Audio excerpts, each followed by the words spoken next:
I don't think it's an exaggeration to say that Barbara Fernie, once upon a time, was a staunch supporter of the Ramseys, Patsy in particular, and perhaps the staunchest supporter of all. And yet by early spring of that same year, April or May 1997, just a few months after Barbara entered the house early on that day after Christmas and sat with Patsy and comforted her and prayed with her, and then just a few months after Barbara chaperoned Patsy out of that church where she was side by side with Patsy, bravely taking Patsy through a throng of press and onlookers, well, their friendship was toast. What happened? What happened between winter and spring? I got nightmares in my head, I fear. Thoughts build up until I can't feel. My mind fills up into a creature, and it haunts me somewhere much deeper. I got nightmares in my head, I fear. Alright, so what caused Bob Fernie's friendship with Patsy to thaw, as it were? Well, not just one thing, a couple of things, which we'll go through in a moment, one by one. But before we get to that, if you haven't subscribed to the channel, please do. I also want to thank one by one those of you who contributed to the series. Thanks to Chris Flanagan. Thanks also to Suzanne Otel and G Girl. Thanks very much for that. She says, this is for you and Timmy. I love the detail you provide in your videos. Your research is amazing and always presented in such an interesting way. Thank you. Well, thank you so much, G Girl 1966, for that. Then Al Feathers 8377, thanks for that. And then also Adele Boynton, thanks very much for your generous contribution. Also Shushnow 3812 and Spring Lady 88 from Australia, thank you very much. Timmy also thanks you. Now this is a very long script, so it might take 2 parts to get through it. We'll see how far we get through in this episode, so let's get started. So the first sign that something was rotten in Denmark was that Barbara noticed something. Well, she couldn't quite put her finger on it, but Patsy didn't seem to be grieving the right way. Don't take my word for it. When Detective Linda Arndt testified under oath 3 years later in March 2000, and this was regarding a lawsuit, a civil action the detective brought against her own department, basically against the city of Boulder, the Boulder detective testified as follows. From the time that JonBenet was discovered dead, Bob Fernie had an extremely difficult time believing that JonBenet was dead, and she was the one who held onto my arm and said, don't leave, don't leave. And I think that is probably what happened at the end of that day.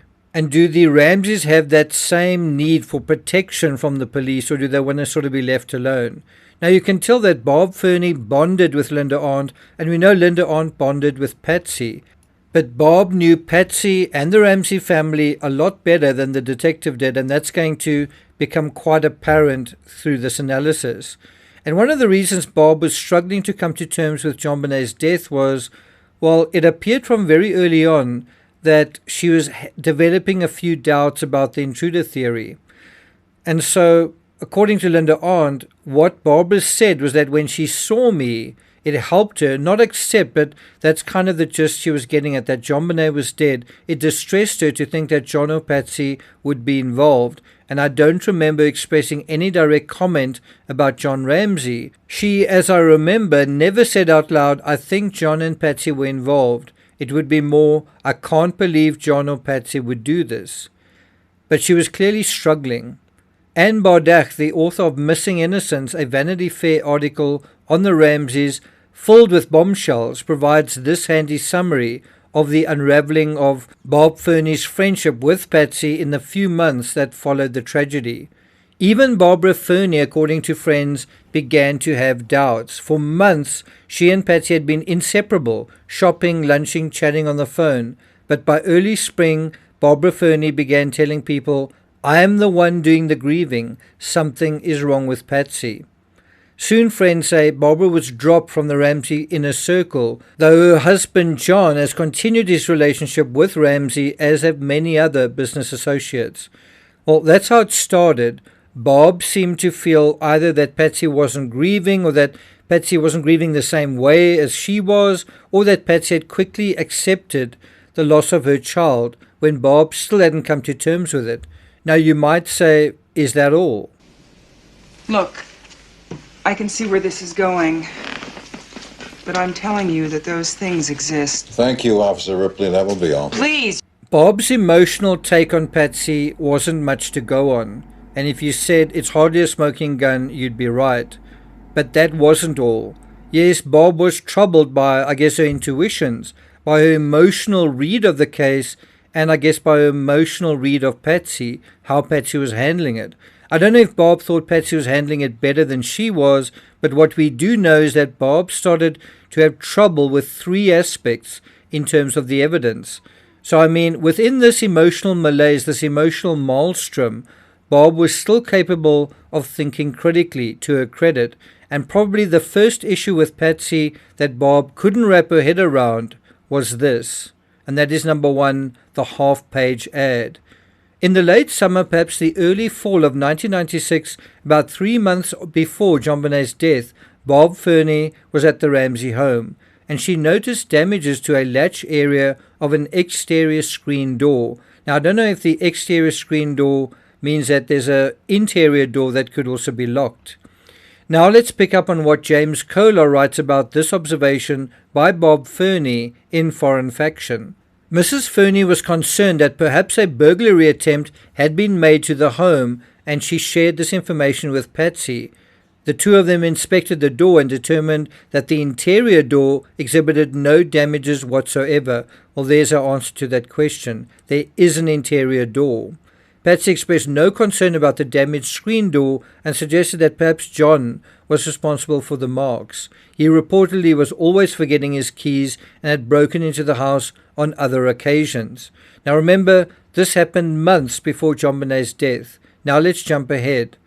Again, according to Kolar, Mrs. Fernie indicated that she had seen a photograph of the same screen door displayed in an advertisement running in one of the Denver newspapers, I think it was the Denver Post, shortly after the murder. And this is that advertisement.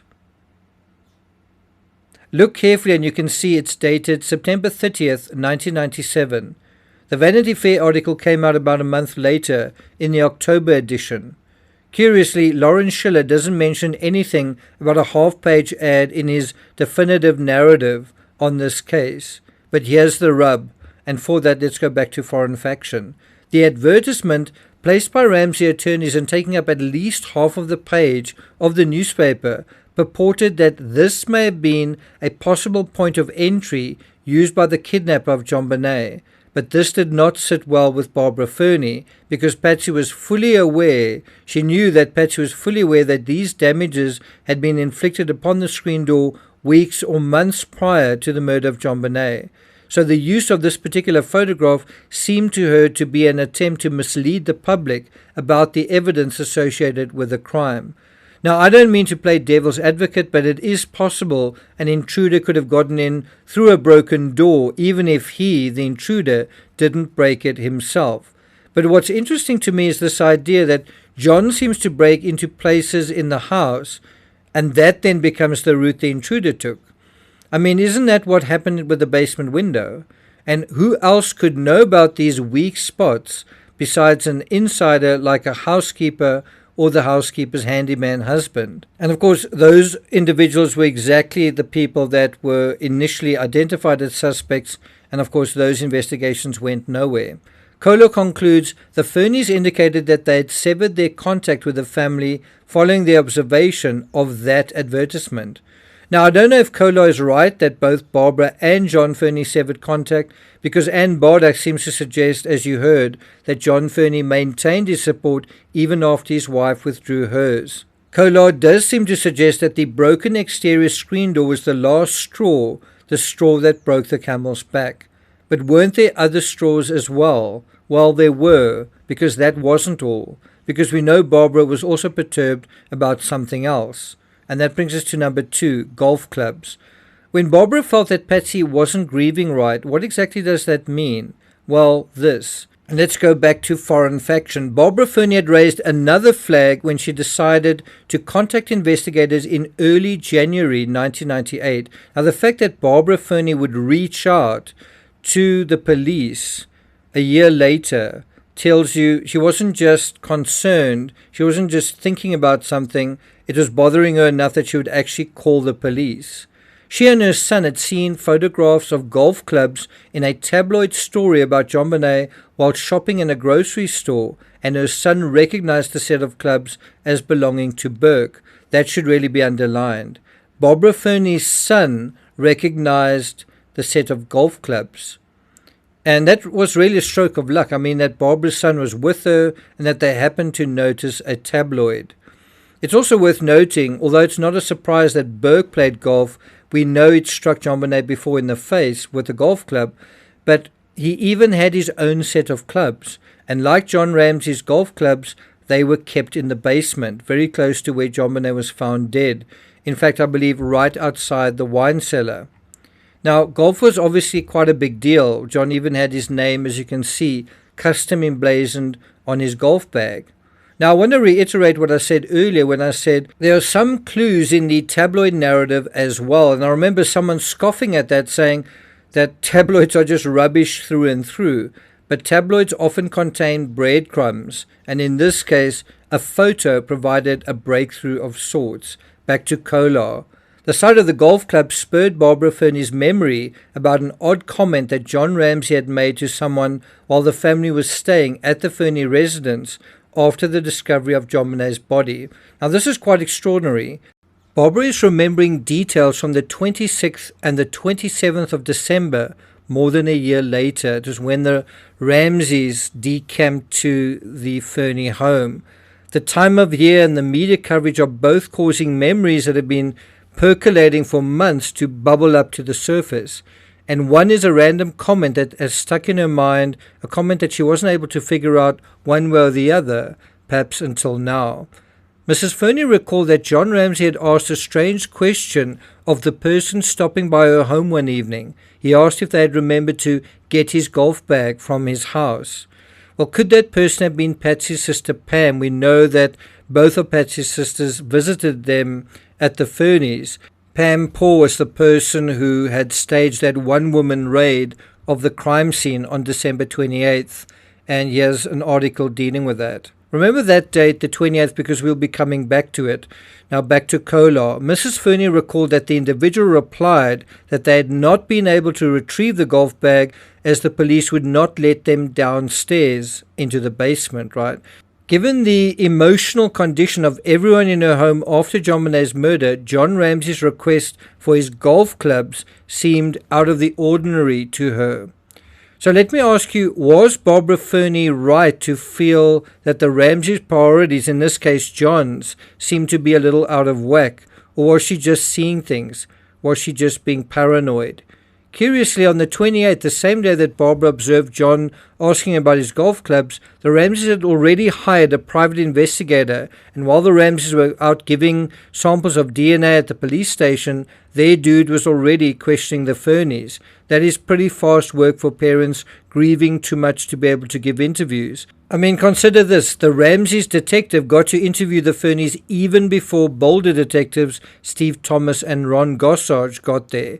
According to Steve Thomas in his book Inside the Ramsey Murder Investigation, on the afternoon of December 28th, as dusk closed over the mountains, Detective Gossage and I made an unannounced visit to the home of Barbara and John Fernie. We learned that our questions were a bit late.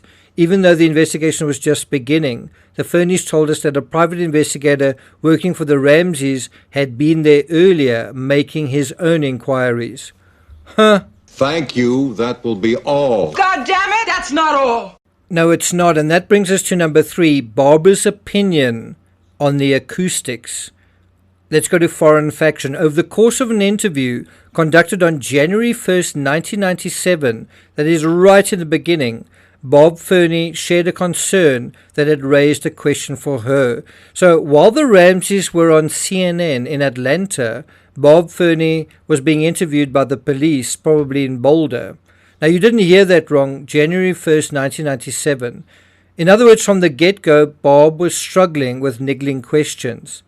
According to Foreign Faction, as things were developing in the house on the morning of December 26th, now let me just say, you can tell that Barbara is giving evidence based on very recent memories. All of this is at the top of her mind. This is the value of doing an interview very early on. And so she's saying in that first interview, in that early interview, barely a week after the events, that she was aware that, like her son, Burke was an early riser and typically got up in the morning around 5:30 a.m. And she'd begun to ask if Burke had awakened yet when she'd sort of arrived. She and her husband had been at the house for a while, and like the others, they were beginning to wonder if Burke was sitting up in his bedroom, awake and alone, while all of the commotion was going on downstairs.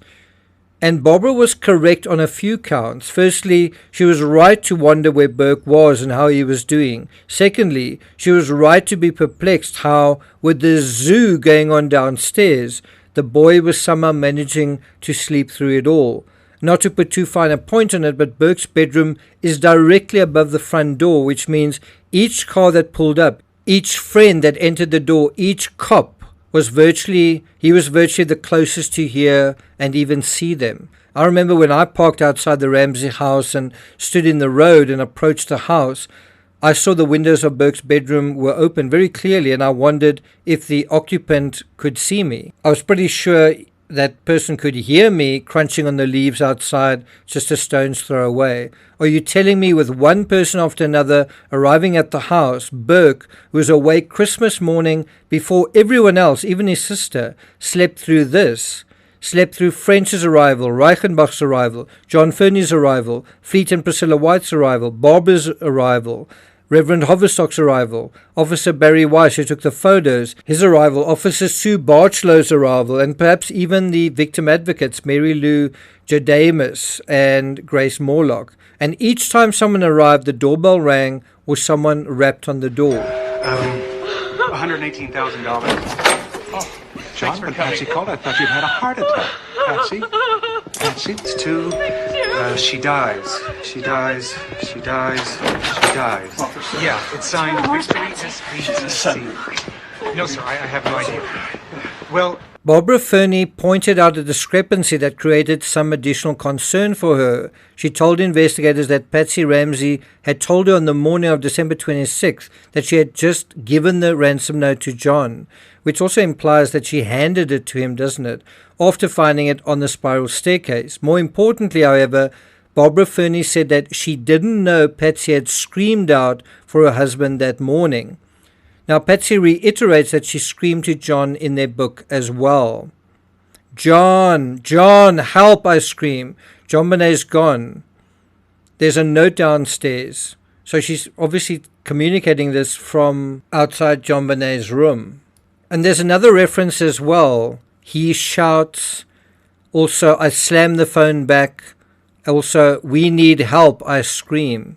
Back to Foreign Faction. Barbara Fernie apparently was under the impression, based on her conversation with Patsy on the morning of the kidnapping, that she had somehow just handed off the note to her husband. Several days later, it didn't make sense to her that Burke would not have been awakened when Patsy screamed John's name. Mrs. Fernie had been pondering the question. If John Ramsey had been able to hear Patsy scream from his bathroom on the third floor of the house, why not Burke? His bedroom, after all, was just down the hall.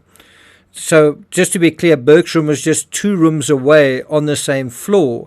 So if John heard Patsy upstairs, why didn't Burke? Also, if a neighbor, Melody Stanton, across the road heard a child scream that night and also heard metal clattering on concrete, why didn't Patsy, John, or Burke? And you might say, well, they wouldn't if the scream emanated from the basement. But I'm not sure if it did. What if it didn't? By the way, did you know when Detective Linda Arndt asked John Ramsey to search his home again, John Fernie was actually there, but he went upstairs as JonBenet's father and Fleet White headed for the basement.